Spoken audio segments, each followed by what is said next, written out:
Docker confuses people because they picture it as a heavy virtual machine, and it isn't.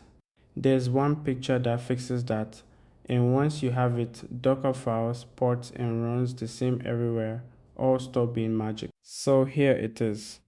A container is a sandbox copy of an operating system environment, its own file system, its own processes, its own network, bundled into a portable file.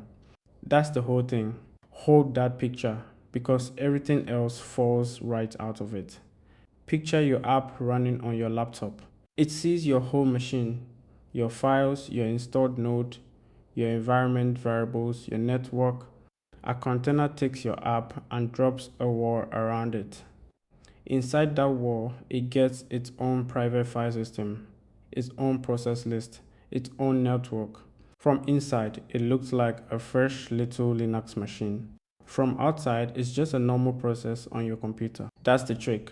It is not a virtual machine booting a second operating system. It's your real kernel partitioned, so the app inside thinks it's alone. That's why a container starts in milliseconds and a VM takes a minute. Same machine, world of room. Now, the wall is the runtime, but the room has to be built from something, and that something is the image. An image is a frozen snapshot of that environment, saved to a file you can copy anywhere. The container is the running thing. The image is the recipe it boots from, and you build the image with a Docker file. A Docker file is just a list of steps. Start from a base like node 20, copy your code in, run npm install. Set the command that starts your app. You type docker build, and Docker runs those steps and freezes the result into an image. Here's the part that makes the rest click. Each line in that Docker file becomes a layer stacked on the one before it. Base layer, your dependencies layer, your code layer. And layers are cached. So when you change one line of code and rebuild, Docker reuses the base and the dependency layers untouched and only rebuilds the layer that changed. That's why your first build is slow and the next one is instant. And it's why the rule is put the stuff that rarely changes early and your code last. Copy your code on the last line, and you never reinstall dependencies just because you fixed a typo. The wall is the whole point, but a sealed room is useless. So you cut two kinds of holes in it. The first is port. Your app listens on port 3000 inside the container, but that's inside the wall, invisible from your machine. So you run docker run -p80803000 and you've punched a hole. Traffic hitting port 8080 on your laptop flows through to 3000 inside. No mapping, no access. That arrow outside port to inside port is all -p ever means. The second hole is volumes. Remember, the file system is private and temporary. When the container dies, everything written inside it is gone. That's perfect for a stateless app and a disaster for a database. So you mount a volume with docker run -v, which connects a folder on your real machine to a folder inside the container. Now writes land on your disk and survive the container's death. Ports are a hole for traffic. Volumes are a hole for data that needs to outlive the room.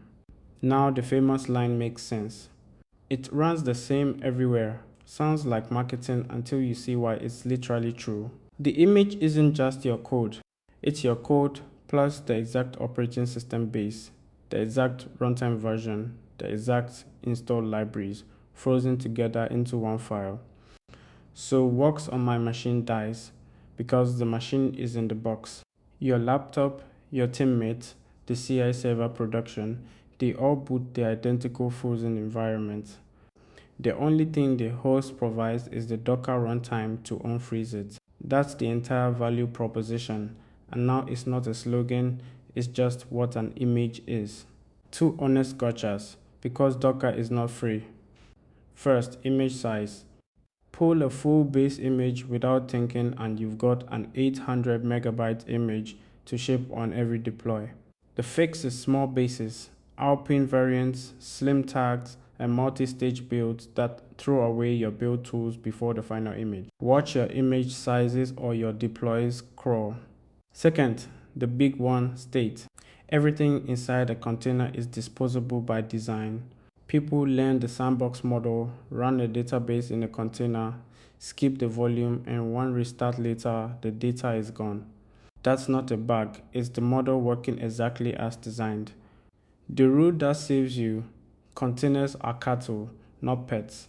Anything that must survive a restart lives in a volume or a managed service outside the container. Never lose inside it. So here's the whole video in the picture you came for. A container is a sandboxed OS environment. Private file system processes and network frozen into a portable image. Dockerfile lines are layers, cached bottom to top, so you order them cheap to expensive. Ports are hosts for traffic, volumes are hosts for data, and the image carrying its whole environment is exactly why it runs the same everywhere.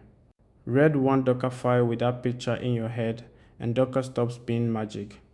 So tell me one thing in the comments. Is Docker finally clicking, or is there still one piece that won't land? I read them, and the stuck ones make the best next videos. If this made it click, hit like and subscribe. It's genuinely what tells me to keep making these. Next up, I'm taking the same one picture treatment to Docker Compose, how one file wires a stack of containers together. Subscribe so you catch it. I'm Sensei. Go read a Docker file.